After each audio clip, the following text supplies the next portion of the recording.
એવડી મોટી હતી આમ કેટલી બધી મોટી નદી હતી ક્યાંય સુધી લાંબી મોટી તો નદીના કાંઠા ઉપર એક જાંબુનું ઓવડું મોટું ઝાડ હતું કેવું હતું ઓવડું મોટું ઝાડ હતું ઓવડું મોટું પછી જાંબુના ઝાડ ઉપર એક વાંદરો બેઠો તો વાંદરો રહેતો તો પછી નદીમાં એક મગર રહેતો તો નદીમાં કોણ રહે મગર અને ઝાડ ઉપર કોણ રહે વાંદરો તે બે પાક્કા દોસ્તો હતા કેવા હતા બે પાક્કા દોસ્તો હતા મીઠા જાંબુ ખાઈને મગરને ખવડાવતા હતા રોજ વાંદરો મગરી માટે રોજ જાંબુ મોકલે રોજ જાંબુ ખાય ને રાજી થાય મગરને ખવડાવે પછી રોજ વાંદરો મગરી માટે જાંબુ મોકલે છે જાંબુ ખાઈને રાજી થાય અને એક દિવસ મગરીને જોયું મીઠા મગ જેવા જાંબુ છે પેટ ભરીને ખાનાર વાંદરાનું કાળજું કેવું મીઠું બની ગયું હશે એક દિવસે તો મગરને કહે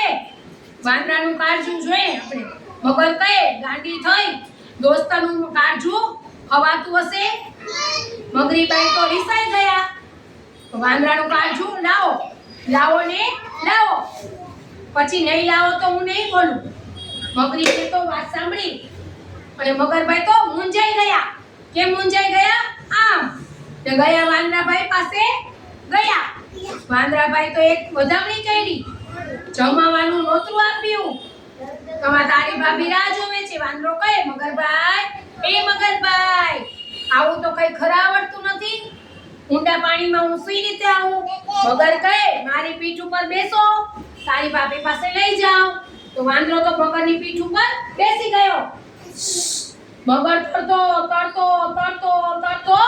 વચમાં ગયો તે વચમાં ગયો જય થોભીને આવ્યો વાંદરભાઈ તો તારી ભાભીને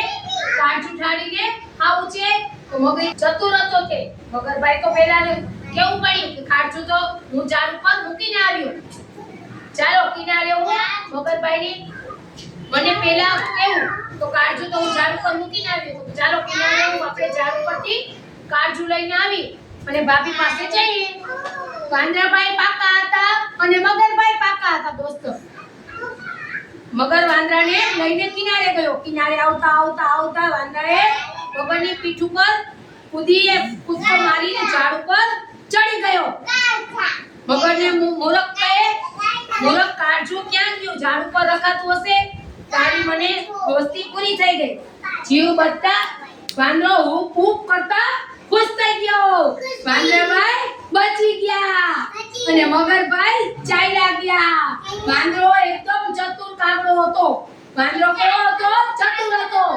જોયું વાંદરો તૈયાર હતો હાલો ક્લેપિંગ કરો